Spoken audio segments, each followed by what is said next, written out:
mulai semua satu kepada satu. Bertemu lagi dengan saya Sakira dengan Putra dan episode tutorial and tips My Dari 4. Kali ini saya akan menjelaskan topik mengenai dengan spesial berhubung 1 bulan lagi menuju bulan Agustus, yaitu merupakan bulan yang sangat identik dengan banyaknya acara penting. Yaitu sekaligus menutup musim panas tahun ini. Tidak hanya hari kemerdekaan negara Asia Tenggara saja seperti Singapura yang ke-50 Singapura yang ke-57 ke-59, terus Indonesia ke-79 dan juga Malaysia ke-67.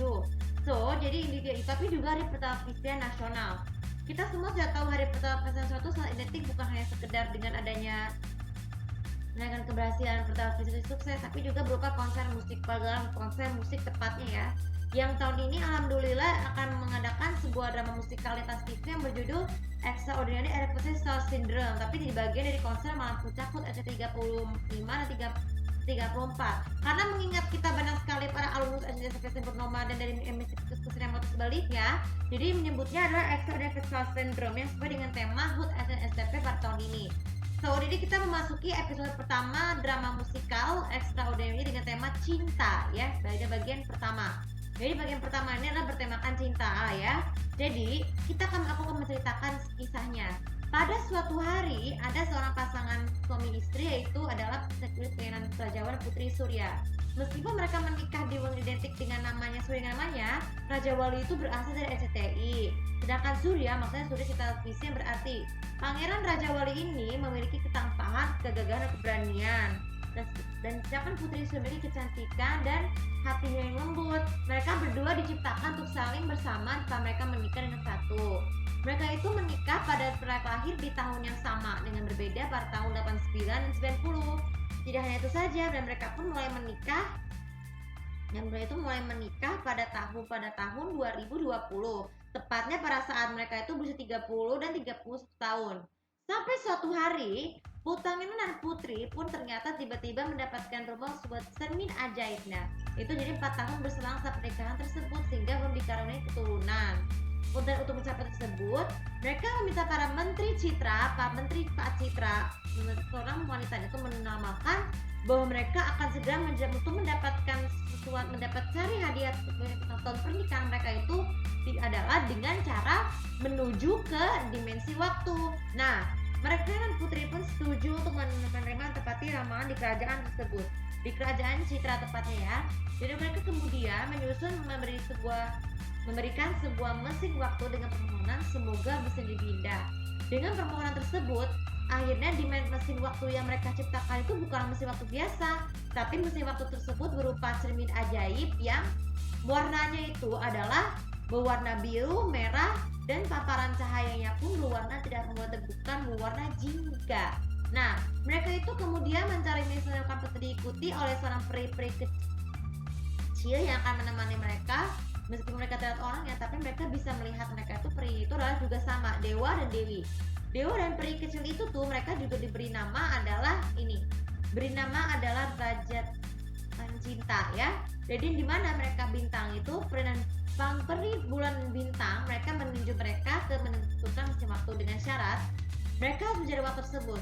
Kemudian Pangeran dan Putri pun akhirnya memasuki mesin waktu tersebut dan ternyata benar itu seperti mimpi. Dan saat itulah mereka tiba-tiba berada di zaman 90-an. Oh, tepatnya seperti ini nih, gabungan 90-an dan 2010-an. Mereka ternyata memasuki dunia sinetron, bukan dunia setting seperti sinetron. Itu tepatnya di dunia kota penuh romantis. Mereka menyebutnya adalah The Paris of Love atau kota Paris, tapi dengan nuansa lokal Indonesia. Dan di sana putra dan putri itu ternyata baju mereka bertukar menjadi suasana baju bertemakan musim romantis. Sampai suatu hari, Pangeran dan Putri pun menemukan secari pasangan tiba-tiba bertemu dengan sosok pasangan couple yang serasi pun yang ternyata juga menghadiri pesta minum teh. Tapi terkejutnya, para petamu tersebut ternyata para pemain berasal dari sinetron romantis. Semoga aja ada tidur, sekolahan ada sebut saja ada Rano Karno dan Cornelia Agatha yang sebagai Dul dan Sarah. Terus ada para Fitri dan Cita Fitri. Lalu ada Al dan Andin dari sinetron Ikatan Cinta, dan juga adalah Sam dan Cinta dari sinetron Bunda Cinta. Mereka tuh diundang ini dengan menghadirkan sebuah pesta dan tersebut mereka pun bernyanyi lagu-lagu romantis. Pangeran Putri pun mereka mengenal tersebut karena mereka berasal dari romantis tersebut. Dan tidak itu saja, mereka dikejutkan dengan kepasangan mudanya seperti Al Tigo Sisi. Terus juga ada ini guys, ada juga Bo dan Reva. Jadi mereka bernama itu tuh cuma dari pas tersebut dan dikatakan romance. Nah, dan mereka di sini lah mereka bernyanyi satu sama lain tersebut. Tapi jangan kaget ya, yang aktualnya itu bukan sungguhan, tapi mereka itu adalah rekayasa referensi dari orang aslinya. Misalnya yang disebut tadi, kalian bisa cek di kolom komentar. Dan tidak hanya sampai itu, setelah mereka mendasarkan mereka bernyanyi musik lagu-lagu romantis. Dan tidak setiap mereka bisa bernyanyi, Presta maka akan memberikan sebuah hadiah. Hadiah yang mereka dapatkan dari semua itu adalah kotak musik cinta, yang dimanapun akan dijadikan sebuah kado kotak musik identik dengan cintanya. Mau tahu kelanjutan cerita mereka, apakah mereka akan menuju ke dimensi berikutnya? Sekarang bisa nonton di vlog selanjutnya di bagian 2 tentang tema komedi. Dan dan itu aja cerita untuk episode pertama Extraordinary Episode Syndrome kali ini. Semoga bisa memberikan ini semua prediksi supaya bisa berjalan lancar. Dan mungkin setiap hari itu akan ada tema yang berbeda-beda. Dan tempat kali ini juga bisa bermanfaat. Dan jangan lupa seperti biasa untuk follow sosial media aku, komen dan sekedar aku tahu bagaimana mendapatkan tentang cerita dari bagian drama musika tadi. Terima kasih. Assalamualaikum warahmatullahi wabarakatuh.